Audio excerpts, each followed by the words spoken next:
Good morning and welcome to this online version of Silverside Sunday Morning. We are having this online conversation in place of our face-to-face meeting at our site, 2800 Silverside Road, because of health concerns related to the coronavirus. Thank you very much, Melissa High-Eye, keyboard, Susan Ryan, flute, for the beautiful music you've provided for us today. I'm going to attempt a very broad, impossible topic this morning, in a sense. And I'm going to begin with three brief statements.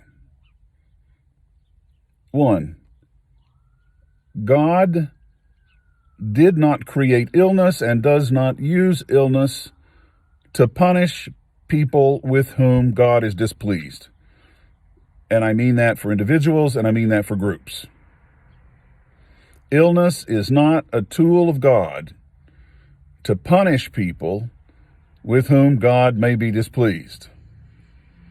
Second, and similarly, illness is not a tool to punish the relatives, friends, spouses, lovers, significant others of those with whom God is displeased. And third, for now, doctors and nurses and healthcare providers who are working to try to make people well when they are sick are not working in contradiction to or trying to undo the will of God. So right at this moment, I'd like to say to anybody who happens to be listening to me, if you have the coronavirus, if you have lost somebody to the coronavirus, if you're one of those waiting anxiously to find out if you have the coronavirus, be absolutely certain that God is not punishing you, did not punish you. God is not in any part of this equation except the part to find a way to bring you healing and hope. What I just said applies not only to the coronavirus, but to any illness.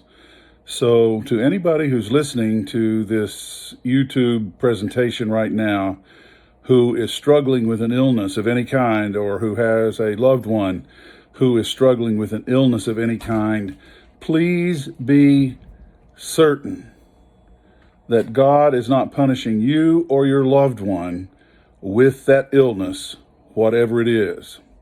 When the first account of creation in the book of Genesis comes to an end, that is at chapter 2, verse 3, the writer tells us that God rested from all the work of creating that God had been busy doing.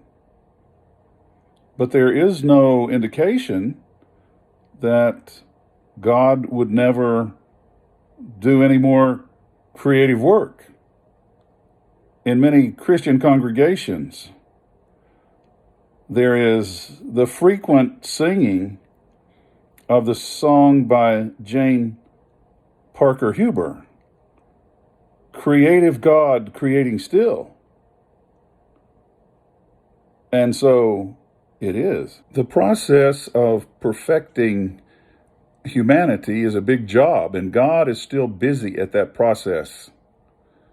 Therefore, human beings are still susceptible to disease and sometimes still weakened by the effects of disease, sometimes still killed by disease.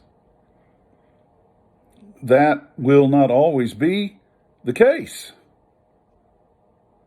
The book of Revelation, chapter 21, the first 4 verses has the seer John picturing the end of time, when a new heaven comes down and joins the new earth. This beautiful image of God's self coming down to join with human beings, side by side, as it were,